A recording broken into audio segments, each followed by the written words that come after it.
আসসালামু আলাইকুম। একা একা মাঠের মধ্যে বসে সময় কাটাচ্ছি। মনে হলো আপনাদের সাথে কিছু কথা শেয়ার করি। মানুষের লাইফে কিছু কিছু সময় আসে জানেন। অনেকেইকে যদি আমি প্রশ্ন করি যে একটা মানুষের জীবনে সবচেয়ে কঠিন পরিস্থিতি কোনটা, অনেকে বলবে যে হচ্ছে যখন কারো কাছে টাকা না থাকে, কিংবা হচ্ছে প্রিয় মানুষ চলে যায়, কিংবা হচ্ছে বাবা মা অসুস্থ হয়, নিজে অসুস্থ হয়, এরপর হচ্ছে সাংসারিক টেনশন, প্রিয় মানুষের বিয়োগ, অনেক কিছু। অনেকে অনেক কিছুই বলবে। কেউ হচ্ছে ব্যবসায় লস, মানে হাজার রকমের কথা কিন্তু বলবে। কিন্তু একজন হচ্ছে পুরুষের ক্ষেত্রে সবচেয়ে কঠিন সময়টা হচ্ছে এই যে যতগুলো সমস্যা বললাম, সবগুলো সমস্যা যখন একসাথে আসে। দেখবেন একটা পুরুষ যখন বেকার থাকে, তার মোটামুটি বয়স বাড়তে থাকে, এবং এই সময়টাতে তার কাছে কোনো টাকা থাকে না, এবং এই সময়টাতে পরিবার থেকে শুরু করে সমাজের মানুষজন কেউ তাকে মূল্যায়ন করে না, ভালো চোখে দেখে না। এরপর তার কোনো জব থাকে না, এরপর প্রিয় মানুষের বিয়োগ হয়ে যায়, সেটা একটা কষ্ট। তারপর চোখের সামনে বাবা মা হচ্ছে বৃদ্ধ হয়ে যায় বা বৃদ্ধ হতে থাকে, সেটার একটা কষ্ট। সব কিছু মিলে একজন বেকার পুরুষের জীবনে এই সময়টা যে কতটা কষ্টের, এটা যারা বেকার থাকে নাই কখনো, বা যাদের হচ্ছে বাবার টাকা পয়সা আছে, যারা কখনো বেকারত্বের এই ধরনের দুশ্চিন্তায় পড়েনি, তারা কোনো দিন কল্পনাও করতে পারবে না যে এই সময়টা কতটা সেন্সিটিভ বা কতটা কষ্টকর। এই সময়টাতে আপনার, বললাম তো, একসাথে শুধু একটা প্রবলেম না, আপনার হাজার রকমের সমস্যা আসবে।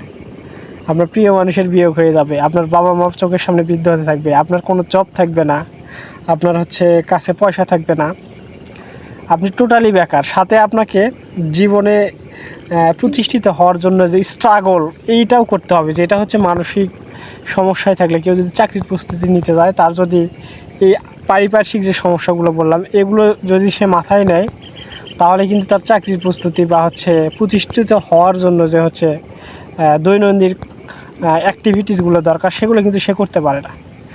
মানে সব টেনশন একসাথে চলে আসে। কিন্তু এটা কিন্তু অনেকে বুঝতে চায় না। অনেকে মনে করে যে এর আবার কিসের টেনশন, ভাই আবার কিসের টেনশন করে, আর তো কোনো টেনশনই নাই লাইফে। কিন্তু সত্যি কথা বলতে, যার জীবনের পরিস্থিতি, সে আসলে ভালোভাবে হচ্ছে কি অনুধাবন করতে পারে, এছাড়া কেউ অনুধাবন করতে পারে না।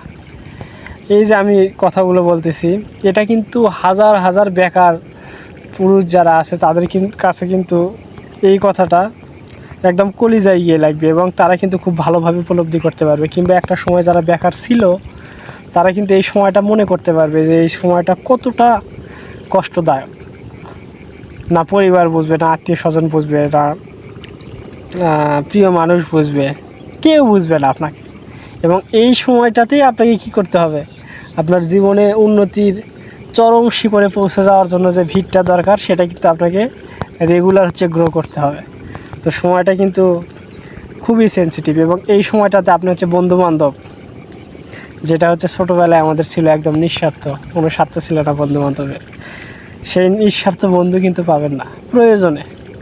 প্রয়োজনেই তারা হচ্ছে প্রিয়জন হবে। তো যত দিন যাবে, যত বয়স বাড়বে, আপনি আস্তে আস্তে পৃথিবীটাকে নতুন করে জানতে শিখবেন, এবং নতুন করে ভাবতে শিখবেন যে আসলে পৃথিবীটা এমন, আমি তো এমন ভাবতাম না, আসলেই পৃথিবীটা এমন। চারিপাশে দেখবেন যে আপনার হচ্ছে শুভাকাঙ্ক্ষী বলতে কেউ নাই। সত্যি বলতে, কথাগুলো বলতে হাসি আসলেও মনের ভেতর দুঃখটা কিন্তু একদম পরিপূর্ণ। হ্যাঁ, দেখবেন যে আশেপাশে কেউ নাই, আপনি একদম ধুধু মরুভূমির মধ্যে পড়ে আছেন। এই যে দেখতে পাচ্ছেন, আমরা যখন হাই স্কুলে পড়তাম, বন্ধুবান্ধবের অভাব হতো না। এই সময় বসে থাকতাম 8জন 10জন করে। তো এখন হচ্ছে একজনও বন্ধুবান্ধব নাই। তারা হচ্ছে কর্মের সন্ধানে, জীবিকার তাগিদে অনেকেই অনেক জায়গায় হচ্ছে সেটেল হয়ে গেছে। তো চাইলেও হয়তো তারা আসতে পারে না, এবং তারা তাদের নিজেদের কাজকর্মে ব্যস্ত। তো দিন যাবে, পৃথিবীটাকে বুঝতে শিখবেন, নতুন করে জানতে শিখবেন, এই রকমই। তো সবচেয়ে আশার কথা হলো, আপনি যদি ইসলামে বিশ্বাস করেন, ইসলামে তাকদীর বলে একটা কথা আছে। আল্লাহ তাআলা কিন্তু আমাদের হচ্ছে কি সৃষ্টির বহু আগেই 50,000 বছর আগে ভাগ্য কিন্তু লিখে রাখছেন। এবং মানুষের হচ্ছে তারা যদি নিজেদের হচ্ছে দোয়ার মাধ্যমে এবং হচ্ছে তাদের হচ্ছে প্রচেষ্টার মাধ্যমে কিন্তু তারা নিজেকে গ্রো করতে পারে, ঠিক আছে। তো আল্লাহ তাআলা ভাগ্যে লিখে রাখছে দেখে আপনি বসে থাকবেন এমনটা কিন্তু না, ঠিক আছে। আপনার হচ্ছে চেষ্টা করতে হবে এবং বেশি বেশি দোয়া করতে হবে, আল্লাহ তাআলা আপনার জীবনটাকে সহজ করে দেবেন।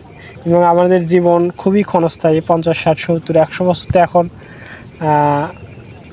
ম্যাক্সিমাম মানে হচ্ছে কি ম্যাক্সিমাম লোক বাঁচেই না, মানে ও পর্যন্ত যাইতেই পারে না। খুবই সামান্য হচ্ছে গুটি কয়েক লোক 100 বছর পর্যন্ত বাঁচতে পারে। 60, 70, 80 এর মধ্যে হায়াত কিন্তু শেষ হয়ে যায়। তো জীবনটা খুবই ছোট, উপভোগ করুন আপনি যে অবস্থাতেই থাকেন। আমি যত কষ্টে থাকি নিজেকে কিন্তু সবসময় আনন্দে রাখার চেষ্টা করি, কারণ লাইফটা হচ্ছে খুবই ছোট। আমি আজকে হচ্ছে মন খারাপ করে কাটিয়ে দিলাম, এই একটা দিনই আমার লস, ঠিক আছে। তো আপনি যে অবস্থাতেই থাকেন না কেন, আসার কথা হচ্ছে আপনি ইবাদত করেন এবং হচ্ছে আল্লাহ তাআলার শুকরিয়া আদায় করেন। এই যে আমি এত কষ্টের কথা বললাম, সবচেয়ে আসার কথা হচ্ছে আমি কিন্তু এখনও সুস্থ আছি।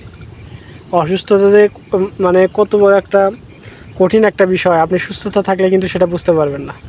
সুস্থতা আল্লাহর দেয়া একটা নিয়ামত। আপনি আজকে কিংবা কালকে হচ্ছে একটা হাসপাতালে গিয়ে ঘুরে আসুন, দেখবেন যে কত মানুষ অসুস্থ হয়ে পড়ে আছে, তাদের একটাই চাওয়া যে আমরা শুধু সুস্থ হতে চাই।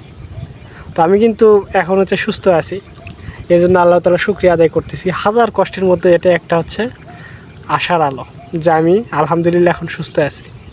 আপনারা যে যে ধর্মেরই হন না কেন, আপনারা হচ্ছে নিজ নিজ ধর্মের হচ্ছে নিয়মকানুনগুলো মেনে চলুন, সৎ পথে থাকুন এবং সৃষ্টিকর্তার কাছে আপনারা প্রার্থনা করুন যেন সৃষ্টিকর্তা আপনাদের জীবনটাকে সহজ করে দেন।